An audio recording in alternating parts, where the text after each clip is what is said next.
Hello learners. तो ये एक छोटा सा वीडियो है। I promise I keep it short.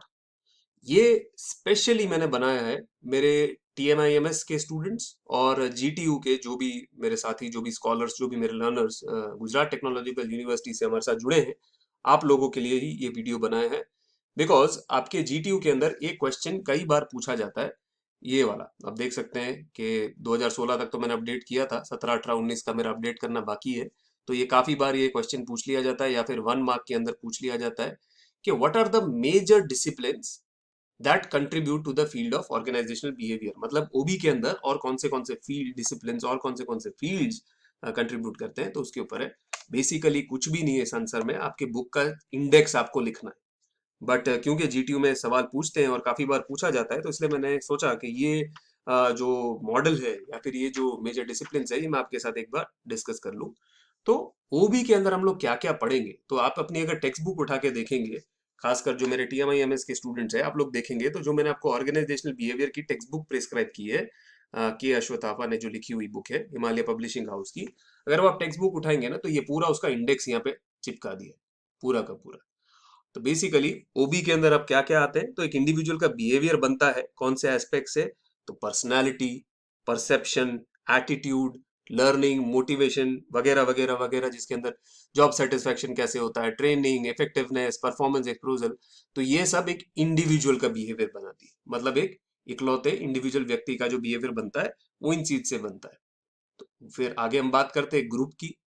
तो ग्रुप का बिहेवियर जो बनता है, ग्रुप बिहेवियर में क्या क्या हमको किन किन बातों का ध्यान रखना पड़ता है, तो सबसे पहले तो भाई ग्रुप डायनामिक्स, ये ग्रुप आपस में कैसे तालमेल से काम कर रहा है, कम्युनिकेशन ग्रुप्स में कैसा है, लीडरशिप कैसा है, ग्रुप के अंदर पावर की स्ट्रगल क्या है, पॉलिटिक्स कैसा है, what is the conflict group के अंदर जो हो रहा है।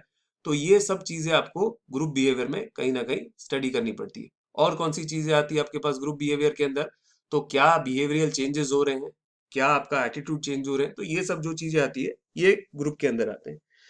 अब कई बार क्या होता है, इंडिविजुअल बिहेवियर जो होता है वो ग्रुप के बिहेवियर से इन्फ्लुएंस होता है, और ग्रुप के बिहेवियर से ऑर्गेनाइजेशन का बिहेवियर चेंज होता है। तो ऑर्गेनाइजेशन के बिहेवियर की अगर हम बात करें, तो वहां आपको मेनली क्या स्टडी करना पड़ता है, what are the organization structure, कितना फॉर्मल ऑर्गेनाइजेशन है, कितना इनफॉर्मल है, वहां पे हेरारकी कैसी है, ये चीजें मैं आपको पढ़ाऊंगा, इसलिए चिंता मत कीजिए कि सर क्या ऊपर ऊपर से बोले जा रहे हैं। तो what is the organizational hierarchy, what is the organization structure, ये देखना जरूरी है।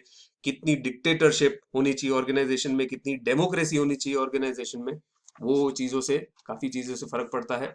देन ऑर्गेनाइजेशन का ओवरऑल कल्चर क्या है, what is the overall culture of the organization, what is the level of organization, अगर किसी चेन से गुजर रहा है तो उससे आपके ऑर्गेनाइजेशनल बिहेवियर के ऊपर फर्क पड़ता है। तो जैसे कि मैंने कहा, ये सब फैक्टर्स है इंडिविजुअल के, ग्रुप बिहेवियर के, ऑर्गेनाइजेशनल बिहेवियर के, ऑर्गेनाइजेशन की पॉलिटिक्स, कॉन्फ्लिक्ट, ये सब चीजों से कहीं ना कहीं ओबी में काफी फर्क पड़ता है, ऑर्गेनाइजेशन के बिहेवियर में काफी फर्क पड़ता है। अब ये फर्क कैसे पड़ता है, देखिए इंडिविजुअल जब अफेक्ट होता है, अगर एक इंसान अफेक्ट होता है, तो कहीं ना कहीं उसके बिहेवियर से उसके टीम वाले, उसके कलीग्स अफेक्ट होते हैं, तो आपका ग्रुप बिहेवियर चेंज होना शुरू करता है। धीरे धीरे अगर सारे डिपार्टमेंट्स में, सारी टीम्स में अगर अनरेस्ट फैलता है, तो उससे आपके ऑर्गेनाइजेशन के अंदर अनरेस्ट धीरे धीरे पहुंचता है, तो आपका ऑर्गेनाइजेशनल बिहेवियर चेंज होने लग जाता है। तो इसलिए ओवरऑल ये तीनों चीजें इंटर रिलेटेड है। तो आप कभी भी ये नहीं बोल सकते कि हम इंडिविजुअल पे फोकस करें या ग्रुप्स पे करें या पूरे ऑर्गेनाइजेशन पे करें, आपको तीनों पहलू को पकड़ के रखना पड़ेगा। As a manager you have to make sure that all your pieces are in place, ये आपको बात का ध्यान रखना पड़ेगा। अब डिसिप्लिन की हम बात करें, तो कौन से डिसिप्लिन कहाँ कंट्रीब्यूट करते हैं, तो ओबी के अंदर आप एक साथ, अगर आप एज ए मैनेजर आप जब ये सब्जेक्ट पढ़ रहे हो ओबी, तो ना सिर्फ आप मैनेजमेंट पढ़ रहे हो, because you are in an MBA college, आप ना सिर्फ मैनेजमेंट पढ़ रहे हो, but you are also reading psychology, you are also going to study sociology, you are also going to study social psychology, anthropology and political science. कैसे आप एक individual की पर्सनालिटी को समझने की कोशिश करते हो, उसको क्या चीज मोटिवेट करती है, उसको क्या चीज जॉब सेटिस्फैक्शन देती है, किस तरीके से आप उसको क्या रिवॉर्ड दोगे तो वो खुश होगा, क्या पनिशमेंट दोगे तो जिससे वो डर के काम करेगा, ये सब चीजें ह्यूमन की साइकोलॉजी में आती है।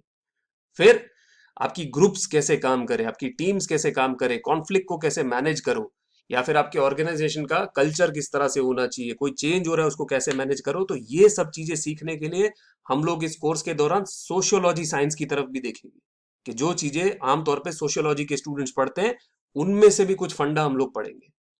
फिर ओवरऑल बिहेवियरल चेंज की हम अगर बात करें, या पूरे ग्रुप की प्रोसेस, ग्रुप की डिसीजन मेकिंग कैसे अफेक्ट होती है, जो भेड़ चाल जिसको हम बोलते हैं। फिर एक रिंगलमैन इफेक्ट के बारे में हम लोग पढ़ेंगे, जिसको सोशल लूफिंग बोला जाता है। तो ग्रुप के अंदर किस तरह से ओवरऑल ग्रुप का बिहेवियर कैसे अफेक्ट होता है, उसको स्टडी करने के लिए हम एक और डिसिप्लिन की तरफ जाएंगे, दैट इज सोशल साइकोलॉजी। तो आमतौर पे सोशल साइकोलॉजी हमको समझाती है कि इंसान ग्रुप में कैसे बिहेव करता है, तो हम वो भी यूज करेंगे ओगी ओबी के दौरान। एंथ्रोपोलॉजी आपको पता होगा, anthropology is nothing but the study of human behaviour या ह्यूमन साइंस। आप एक इंसान कैसा है, कैसे बिहेव करता है, कैसे सोचता है, उसको एंथ्रोपोलॉजी में लिया जाता है। तो मैं इवन अगर आपको इसका डिक्शनरी मीनिंग दिखाऊं, तो एंथ्रोपोलॉजी मीनिंग, तो एंथ्रोपोलॉजी का जो मीनिंग है वो है कि the study of human societies and cultures and their development, और the study of human biological and physiological characteristics and their evolution. तो हम ये भी पढ़ेंगे कि इंसान की फिजियोलॉजी, उसकी साइकोलॉजी किस तरह से डेवलप हुई है।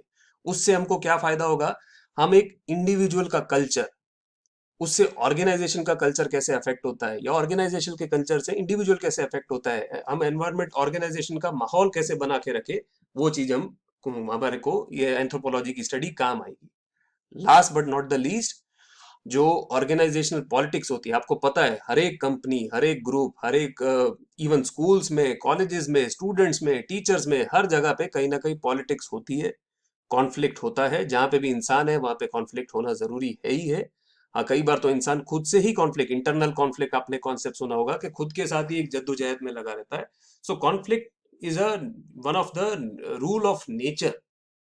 उसको कैसे स्टडी करें, पॉलिटिक्स को कैसे मैनेज करें, उसको सीखने के लिए हम लोग पॉलिटिकल साइंस, राजनीति, कूटनीति, वहां तक की भी कुछ बातें हम यहाँ पे इस सब्जेक्ट के अंदर करेंगे।